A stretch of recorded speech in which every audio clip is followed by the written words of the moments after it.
Chapter 12. Balancing Lines. The sun beats down mercilessly as I make my way to the training grounds, each step a reminder of my still healing wound. It's been 2 weeks since I woke up in Melnin's hut, and while I'm mobile now, I'm far from fully recovered. I probably shouldn't be up and moving right now, and Melnin said as much. Noted. But I'm tired of lying around feeling useless. As I approach, the sounds of combat grow louder. Not just grunts and thuds, but cries of pain and the sharp crack of bone against bone. I round a corner to see a sight that stops me in my tracks. About 20 of our tribespeople, warriors, hunters, teens, and even some kids barely old enough to hold a spear, are engaged in what can only be described as controlled chaos. Pairs grapple on the ground, each trying to gain the upper hand. Others trade vicious blows, their movements a blur of fists and elbows. At the center of it all is Zolesh, moving between groups, barking orders in his distinctive accent. "Lower you center! Use your opponent's weight against them!" I'm beginning to wonder if I could tell him about what I overheard during the tribal council meeting. I'm not even physically or mentally prepared to do anything about it quite yet, but that's why I'm here. As I watch, fascinated, as Kyra ducks under her opponent's swing and drives her shoulder into his chest. It's a move I've never seen before, nothing like the straightforward throws and grapples our tribe typically uses in close combat. Nearby, 2 kids no older than 10 are practicing what looks like a complex series of blocks and counterattacks. Their movements are clumsy, but I can see the potential in the technique. It's also different from how we train our young, starting them with simple hunting skills and building up slowly over years. Zolesh catches sight of me, but doesn't pause in his instruction. He demonstrates a move to a group of warriors, a swift circular motion that ends with his imaginary opponent face down on the ground, arm twisted painfully behind their back. The warriors attempt to replicate it, with varying degrees of success. I lean against a tree, trying to absorb as much as I can. Our tribe's fighting style has always been direct, relying on strength and endurance, but this is something else entirely. Fluid, adaptable, using the opponent's energy against them. I can see how it would be effective against larger, stronger enemies like Dracoliths. As the session progresses, I notice something else. Despite the brutality of the training, there's a sense of excitement in the air. Our people are pushing themselves harder than I've ever seen, and they seem to be reveling in it. Even those nursing bruises or limping from a hard fall have a glint of determination in their eyes. Finally, Zolesh calls an end to the training. As the group begins to disperse, tending to their injuries and discussing the techniques they've learned, I approach him, my heart pounding with a mix of anticipation and nervousness. "Zolesh," I call out, trying to keep my voice steady. "I'm ready to start training again." He turns to me, his eyes immediately dropping to the bandage visible beneath my tunic. Without a word, he reaches out and jabs a finger directly into my wound. I can't help the gasp of pain that escapes me, my body instinctively curling around the injury. "What the void was that for?" I demand, through gritted teeth. Zolesh shakes his head. "You not ready, cousin. Need more time to heal." Frustration bubbles up inside me. We don't have the tuck damn time for me to heal much more. "I'm tired of being told I'm not ready," I snap. "I've been watching, learning. I can handle it." "Watching not doing," Zolesh counters. "You push too hard now. You only hurt yourself more." I straighten up, ignoring the throbbing pain in my side. "I'm not asking for your permission, Zolesh. I'm telling you. I'm ready. I'll be the one to decide that, not you or anyone else." Zolesh's eyes narrow, and for a moment I think he's going to argue further. But then he sighs, running a hand through his dark hair. "You stubborn, Yoren. It's good thing." A small smile plays at the corners of his mouth. "Fine. We start tomorrow, but we go slow. Understand? You stop when my say stop." Relief washes over me, followed quickly by a surge of determination. "I understand. Thank you, Zolesh." As I turn to leave, already mentally preparing for tomorrow's session, Zolesh calls out, "Yoren, remember, being ready not just about your body, it's about your mind too. Think on that for tomorrow." I nod, mulling over his words as I make my way back to the village. Am I really ready for this level of intensity? He beat the shit out of me before, and that was me at full strength. What did I just sign up for? The doubt gnaws at me, but I push it aside. I've made my decision. Now I just have to live up to it, and hope my body can keep up with my determination. The sun has long since set, but sleep eludes me. My mind races with everything I've seen and heard over the past few days. The secret council meeting, the brutal training sessions, Lolly's unexpected vulnerability. It's all swirling in my head, refusing to let me rest. I slip out of my hut, wincing as my still healing wound protests the movement. The cool night air feels good on my skin as I make my way towards the edge of the village. I'm not really sure where I'm going until I spot a familiar figure sitting by the old oak tree where Tornu tells his stories. "Kyra?" I call softly, not wanting to startle her. She turns, a small smile playing on her lips. Couldn't sleep either? I shake my head, settling down beside her. For a moment, we sit in companionable silence, gazing up at the stars peeking through the canopy of leaves. You were impressive today, I finally say, unable to keep the hint of envy from my voice. During training, I mean. Kyra shrugs, but I can see a flicker of pride in her eyes. It's different. Harder than anything I've done before, but also exhilarating, I finish for her. She nods. Yeah, it's like I'm finally doing something, not just sitting around waiting for the next attack. I understand that feeling all too well. The desire to act, to protect, to be more than just a victim of circumstance. But there's something else gnawing at me, something I'm not sure I should share. Kyra, I start, then hesitate. Do you ever wonder if we're, losing something by changing how we fight, how we live? She's quiet for a long moment, considering. I think we're gaining more than we're losing, she says finally. But I get what you mean. It's not just about fighting techniques, is it? It's about who we are as a people. I nod, relieved that she understands. I hadn't realized until now just how much Ansel's words stuck with me. There's so much happening, so much changing, and I feel like I'm caught in the middle of it all, trying to figure out where I fit. Not that I really had an overwhelming sense of fitting in before all this started. Kyra turns to me, her expression serious. What aren't you telling me, Yoren? I can see there's something weighing on you. Tuck damn, she reads me like a weather pattern.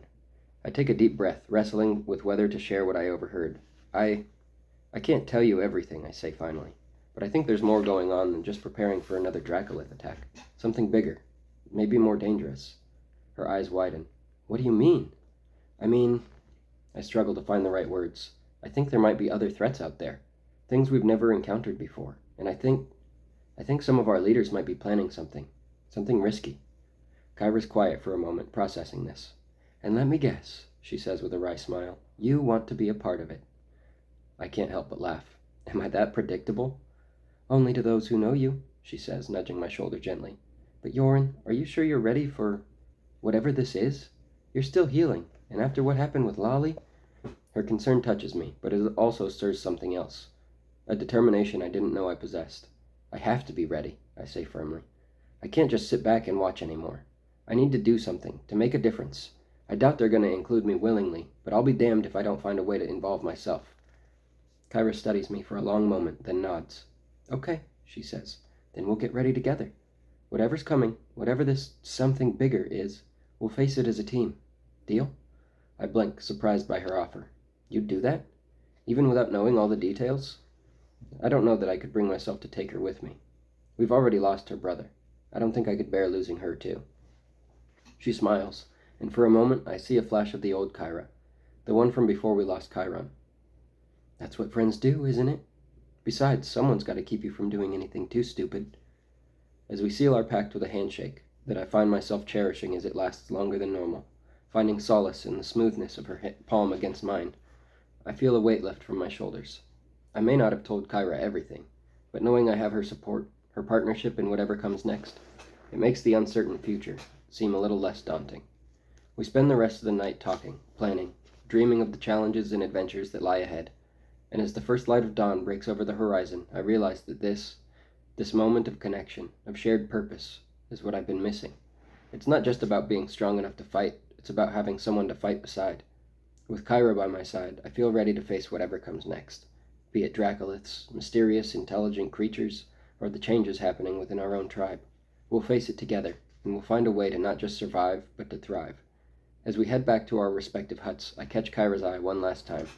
There's a spark there, a determination that matches my own, and I know, whatever happens next, we're in this together. The sun has barely crested the horizon when I arrive back at the training grounds the next morning, my body thrumming with anticipation and nervousness. Zolesh is already there, arranging makeshift targets and obstacles. You early, he says, eyeing me warily. Ready to start?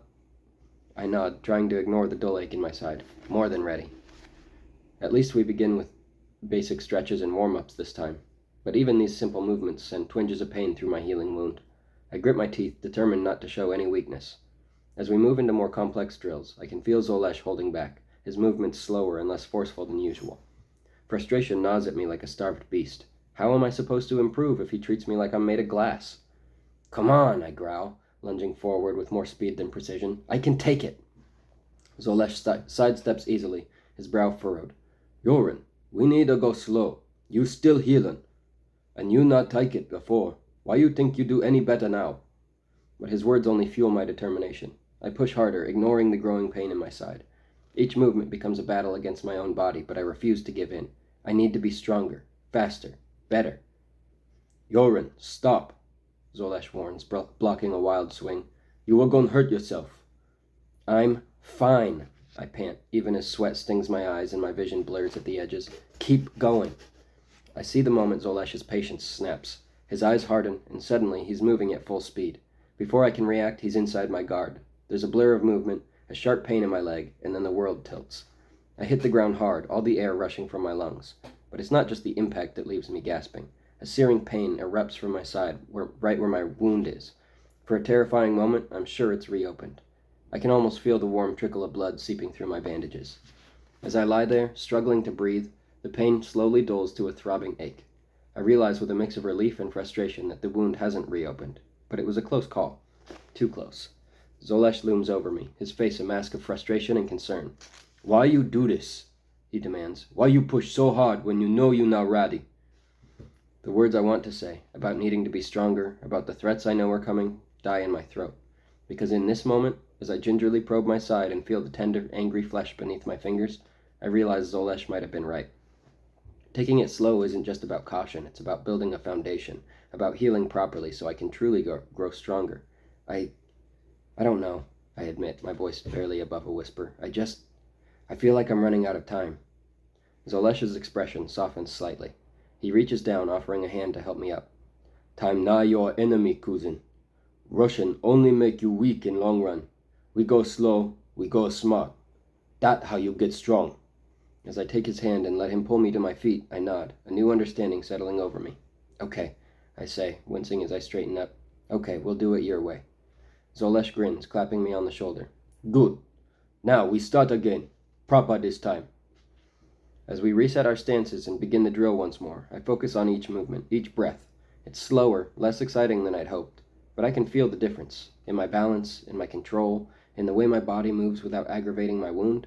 Maybe this is what true strength feels like. Not just power, but patience. Not just force, but finesse. As we continue training, I realize that this slow, methodical approach might just be what I need to face whatever challenges lie ahead. Just then, a thought occurs to me. I'm not sure why I hadn't thought of asking him before. Zolesh, can I ask you something? I ask, trying to sound casual, but I can feel by the squeak on my last word that I just seem timid. He eyes me expectantly over his shoulder, waiting for the question.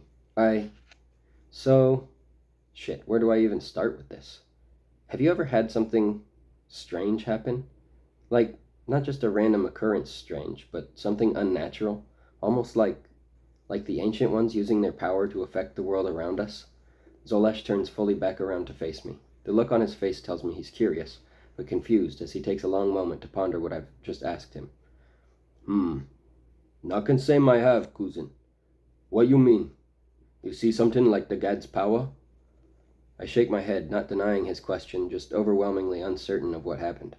I don't know, I answer honestly. But back in the forest where we met, that Dracolith slashed right across my chest with its claws when I hesitated. I should have been torn in two, but instead, nothing. And right before that happened, I thought I heard Tornu whisper something to me, but he didn't say anything. He heard me say something, though, and he didn't recognize the words I apparently said. But whatever happened seems to have shielded me from being shredded. Zolesh thinks for a moment. Then two. Ancients, what is he thinking? That I'm just as crazy as I feel like I sound? Might not know what these words you speak of, but... His voice trails off, a thoughtful look glossing over his eyes. But what? I press, trying to keep my hopes from rising too high. It sound like the stories Sunatak shamans be telling us as young'uns. Stories of the gods reaching down to Alra and gifting big powers to Taka and his sons and daughtas. Might not pay much attention to them tales. Always focus more on warrior lessons. But my got a feeling that Sunatak shamans maybe got knowings more about that.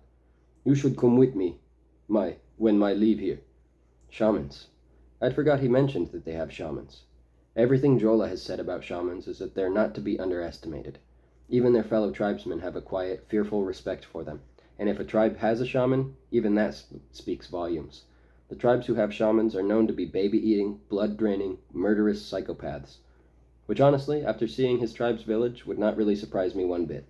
It's having gotten to know Zolesh that makes me wonder how much of those old stories are fabricated or exaggerated. Would they... I mean, they're not going to eat me or drain my blood, are they? I asked, genuine anxiety coursing through my veins. Nah, them not gonna drain you blood. Not can promise about them not eating you if you agree to that.